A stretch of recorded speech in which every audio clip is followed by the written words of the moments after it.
Welcome to this wonderful time of sharing the Word of God together.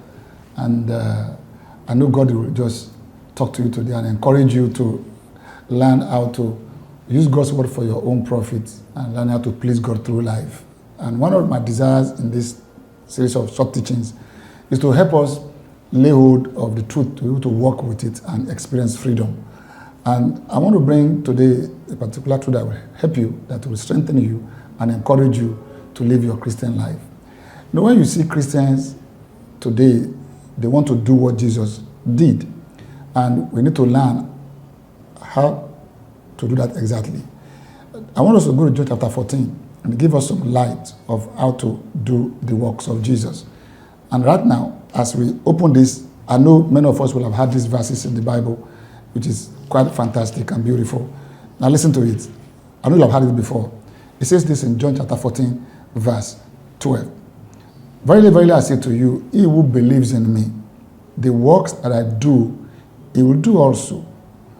And greater works than this, he will do, because I go to my Father. Did you hear that? Jesus said, truly, truly, I say to you, if you believe in me, the works that I do, they will do also, and you will even do greater works. Now, that has been misunderstood in a way, because we never understood what Jesus was doing. He said he was doing certain kind of works. And those kind of works we need to do too. And when Jesus was here, he was outstanding in making things happen. And of course, he will spend time during the night to pray and talk to his Father. But Jesus changed things while he was here.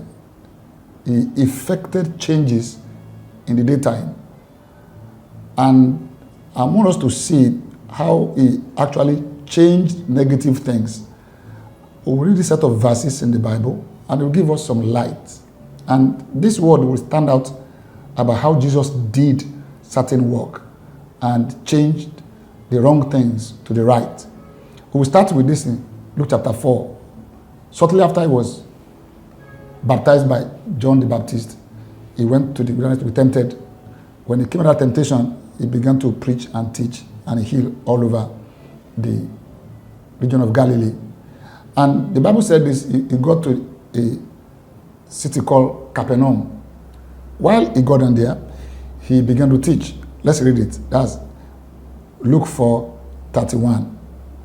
Then he went down to Capernaum, a city of Galilee, and was teaching them on the Sabbath. And they were astonished at his teaching, for his word was with authority. Now, think about that. He was teaching on the Sabbath. And as he was teaching, they saw authority in his word. They felt authority in his word. Now listen to this next verse, 33. Now in the synagogue there was a man who had the spirit of an unclean demon. And he cried out with a loud voice, saying, let us alone. What have we to do with you, Jesus of Nazareth? Did you come to destroy us? I know who you are, the Holy One of God. Now, look at what Jesus did. He said, the works that I do, you do also. But Jesus rebuked him. See that word? Jesus rebuked him, saying, be quiet and come out of him. And when the demon had thrown him in their midst, it came out of him and did not hurt him. Then they were all amazed. That happened in the synagogue. He left synagogue and went out of the synagogue. Let's look at what happened next. That's Luke 4:38. Now he arose from the synagogue and entered Simon's house. But Simon's wife's mother, that was Simon's mother-in-law, was sick with a high fever. And they made request of him concerning her. Now listen to this, 39th verse. So he stood over her and rebuked the fever, and it left her. And immediately she arose and served him. We're going to look at another place. Jesus was also moving. I think he was traveling with his disciples on the sea. And when they were on the sea, the Bible said this happened in Luke chapter 8, verse 22. Now it happened on a certain day that he got into a boat with the disciples. He said to them, let us cross over to the other side of the lake. And they launched out. But as they sailed, he fell asleep. And a windstorm came down on the lake, and they were filling with water. The boat was getting filled up with water. And one jeopardy, in serious danger. And they came to Jesus and awoke him, saying, Master, Master, we are perishing. Now look at it again, what he said. Then he arose and rebuked the wind and the raging of the water. And they ceased, and there was a calm. And he said to them, where is your faith? And they were afraid and marveled, saying to one another, who can this be? For he commands even the wind and the water, and they obey him. Now don't forget what we read first about Jesus. That he said, I say to you, truly, truly, whoever believes in me, the works I did, will he do also? Or the works I do, will he do also? And we will do greater works. Before we discuss greater works, let's even discuss what he did when he was here. At least we start from there. At least we'll be more than happy. Now, I read 3 words of God to you, 3 passages in the Bible. I read the story of Jesus in the temple. I read the story of Jesus in the house of Peter and then meeting his mother-in-law. And then we read the story of Christ on the sea. Now, if you see all these 3 stories, one word was common to all of them that Jesus did.